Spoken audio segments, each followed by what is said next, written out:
What's up, guys? Movie buff. Gonna review JEXI today. This is kind of like one of those movies that you really don't know what to expect from it. Not a whole lot of marketing, not a whole lot of buzz, but nevertheless, the previews, were decently. I kind of chuckled in some of the parts and stuff, so I was like, okay, I'll go check it out. I'll give it a chance.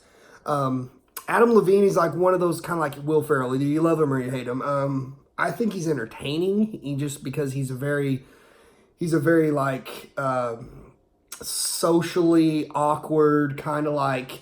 He's a very expressionistic actor. He does like crazy faces, and he's always been pretty comical on everything he's done. So I was like, I'll give it a chance.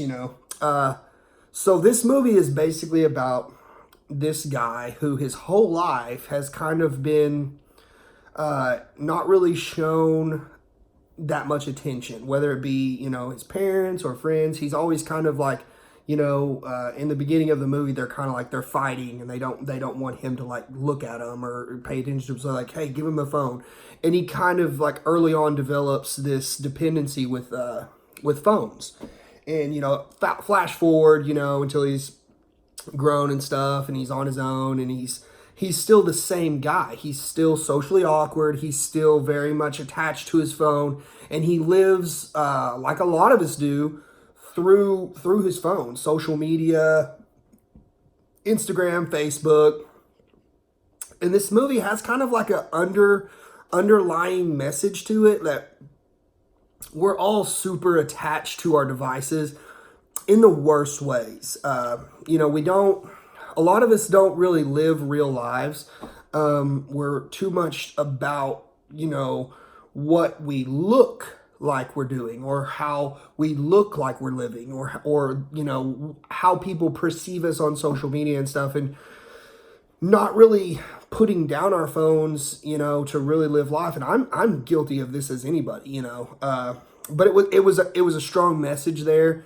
And especially, my daughter, she's 13, and, I can tell just by her growing up, first there was like the Eno tabs, and then there was like the Eno tab 2, and then, later on she got, an iPad, and then she got an iPad as big as a TV monitor and stuff, and of course she's got a phone now and everything. But she was, early on, we're developing these dependencies to these machines basically, and we're missing out on life. And it's a sign of the times. I know you can't sit there and say you can change it and like, oh, just go back to the way things were. It's never going to happen. But it doesn't mean we have to be so in depth and such as slaves to our phones and our devices and stuff. And this movie's kind of a cautionary tale with that, because he's so involved with his phone. He's not living life at all, like he's so consumed with, his phone in every way. He's constantly depending on Siri, whether it is to just open an app or to find directions. I mean, he doesn't even know how to get home without his phone. So he's just so dependent on his devices. And he's kind of like, like you can see right here, he's kind of just, this is the whole time, he lives his life through his screen. He's not paying attention and stuff, and he runs into this girl and, ends up fucking his phone up. So, of course, he goes and gets a new phone. And it's like when you go get the new phone, we all see the same thing. Do you agree to the service agreement? Do you agree to the terms and conditions and stuff? And nobody reads those 500 paragraphs. Everyone just clicks agree. And, there's an episode on South Park and stuff, like you agree to give up your firstborn child and all this. It's kind of like that. So he agrees to these terms and conditions, which basically these terms and conditions are giving the phone power to override his own decisions. So he doesn't have control of the phone. The phone is basically an artificial AI. So kind of has a mind of its own. And he figures this out because, he's just talking to his phone, setting it up, and she calls him like a stupid asshole or something. And it's just so hilarious because it's Siri's voice. It's the normal Siri voice, but it's voiced by Rose Byrne. So, she's already so funny. And I don't know if her comedic chops came through because it was so monotone and computerized, but it definitely had its own personality, and that's what made this movie. It was like you did not expect what you heard to come out of this phone's mouth. This movie is not inappropriate, but it's definitely not something you just take your kids to either. It's got a lot of R-rated comedy in it. It's got a lot of adult comedy in it, and it's very of the times comedy.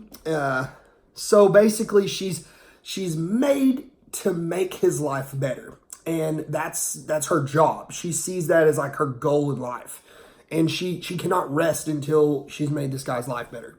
And she knows that, she can go through his contacts. He has no friends. No likes on his Instagram. So she knows he's a loser, basically. And she's set out to change that. And she knows his routine. He gives her all his passwords. When he was setting up his phone, he gives her all his passwords so that he could download everything from the cloud. Because, her name is JEXI. And she's in the cloud. So she's everywhere. And he gives her, passwords for his bank account, for all his, social media, for his phone, everything you can think of. This kid is linked in. And so it's really hilarious because, if he doesn't do what she says, she basically just like threatens to ruin his life in every way possible. She sends out, dick pics unsolicited. She drains his bank account at one point. She almost gets him in tons of car crashes. There's tons of stuff that she does. So it's not really spoiling the movie.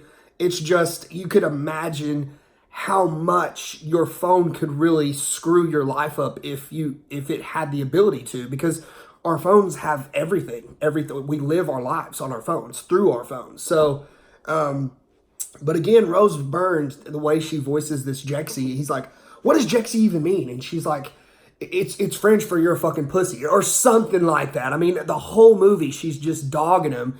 And it's such good burns that and he's just like anyone be like, what? And the two play off each other very, very well. I was really just super impressed with this movie.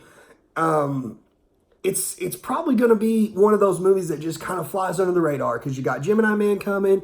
Joker's still going to, mop it up the second weekend and stuff. So if you go to the show and Gemini Man sold out or Joker sold out, go see this movie. Give this movie a chance because it's worth your time. It's worth your dollar.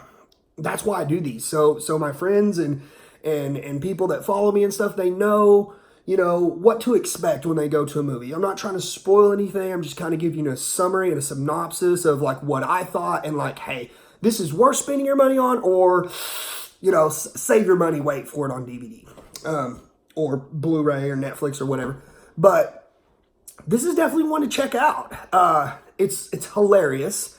She's kind of like, she plays the jealous girlfriend because once he does take her advice, in kind of a random sequence of events, he ends up making more friends and being more successful at work and meeting a girl. She kind of forces him to live life. And through that, she becomes jealous and she becomes like this crazy stalker ex-girlfriend. So that's the kind of the drastic parallels with the movie. Like I said, I was super impressed by it, guys. Check it out. JEXI is a funny movie. It's worth your time. It was very well done. Adam Levine did a pretty fantastic job. His counterpart, his love interest in the movie, she's really good. Everybody in here is really good. You've got some cameos. Of course, Michael Pena is his boss. He's a cameo. And then you have the love interest, Alexandra Shipp. They're both all really good. It was a very well done movie. Like I said, very well acted. Not a ton of special effects and stuff, but this kind of movie doesn't need it. It was really based on comedic timing and just comedic beats throughout the movie, and it just kind of keeps hitting on these beats that you would think would get old. But there's some really crazy stuff in there. There's some really crazy stuff. If you never knew that a phone could have an orgasm, you now know that a phone could have an orgasm. So check it out, guys. It's worth your time. It's worth your dime. Until next time, guys, we'll see you at the movies.